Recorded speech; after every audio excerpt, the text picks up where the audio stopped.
Have you ever worked long hours on a project in the workshop and at the end of it all you have this mess to clean up? Introducing the Workbench Organiser. This uses the Fetch mobile manipulator from Fetch Robotics to come through the workshop and organize your workbench. The advantage of this robot is that it can move around, has a variety of visual sensors and a 7-DOF arm with a maximum payload of 6 kilograms, allowing it to pick up most tools in your typical workshop. This is the simple GUI that the user will have. It includes an advanced teach mode where the individual joint values can be adjusted by the sliders or the text boxes. By adjusting these values, we can see in real time the robot arm move depending on the values given, giving the user a graphical representation of the joint space motion. This method uses forward kinematics to compute the position of the end effector from the specific joint values given by the user. The teach mode also has a Cartesian mode where the end effector is supplied by the user. This uses the IK-Con method in MATLAB, which involves inverse kinematics using optimization with the joint limits of the arm. The other mode is a simple run, which includes a start button and an e-stop to ensure the system stops when needed.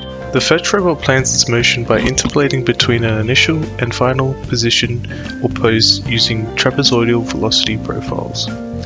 When applicable, it will use different motion types. For example, when unfolding the robot arm, it uses inverse kinematics, joint limits, and trapezoidal velocity profiles between the starting arm position and the unfolded pose. However, when the arm is placing the wrenches onto the posts, it uses resolved motion rate control to move the end effector and wrench along a path that doesn't collide with the workbench and places the hoop of the wrench around the post. Along the robot's motion, it also is constantly checking for collisions along each step to make sure it won't collide with anything before executing that step.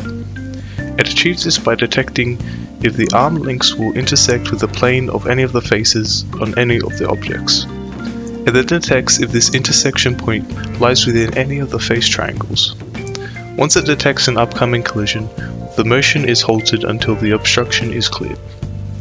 The light curtain uses the same line plane intersect method to detect when an object has entered the workspace, tripping the sensors and stopping all motion until the reset button is pressed and the workspace is clear. The robot also uses the RGB camera to detect safety symbols by extracting the surf features in the captured scene and comparing it to the features in the reference image. The robot arm will back off if enough matches are found in the image. To improve upon this, we could also utilize the robot's 2D laser scanner and depth camera to detect obstacles and perform collision avoidance. Simultaneous localization and mapping is also possible, which will further add to the robot's capabilities. We predict that we will start to see an integration of robots into shared workspaces with humans. This is backed up by the fact that we are seeing big companies such as Woolworths testing the implementation of safety robots that roam their stores to detect spills and other obstructions.